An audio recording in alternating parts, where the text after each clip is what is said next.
Good evening, Cinevangelist here.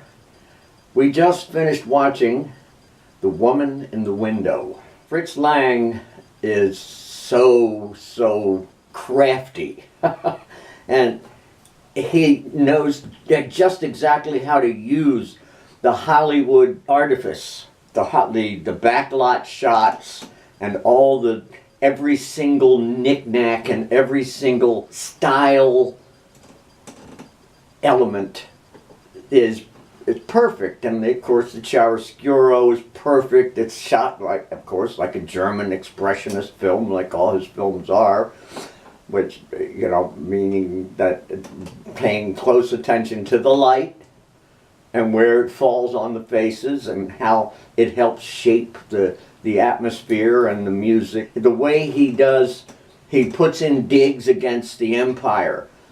He put in a dig against Harvard, and when there was a racial slur when Edward G. Robinson is stopped by the first cop.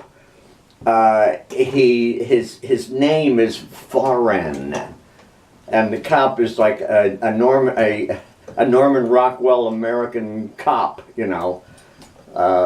and he shows you the normal American ethic is to question you unless you're a WASP.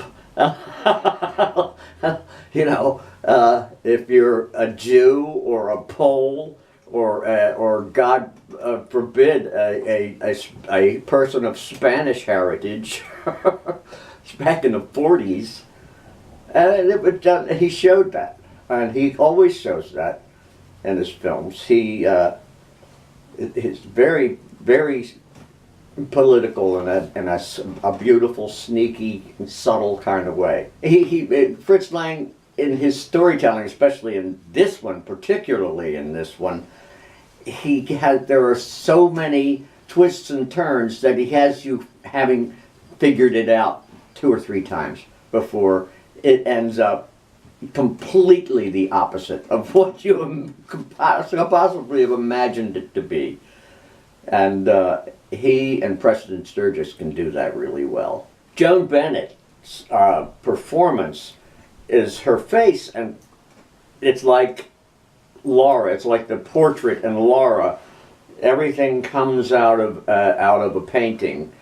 And when you see the reflection of her face standing in the street, superimposed on the painting, there's this moment that it's a magical cinema moment that it's frozen in time. It's an amazing image, and Fritz Lang encapsulates the entire film in that shot. And Edward G. Robinson is the consummate professional. Every single movement of his eyebrows and his face express all the nuance of the action and the atmosphere and what's going to happen and what has happened. You can read it on his face, and he knows exactly how to move within the space he's in. And the way they use the backlot shots and the greens when they on the sound stages, when they're out in the woods, and it's actually a piece of sound stage with sticks and trees set in it and carpet with grass that looks like grass, and it's so perfect. It because of all that, it looks like it makes it found art. It becomes beautiful in a completely different way than it was supposed to intentionally when it was originally intended. It transcends, and the imagery it transcends, and it brings you along with it. Every single frame has you right in its grip.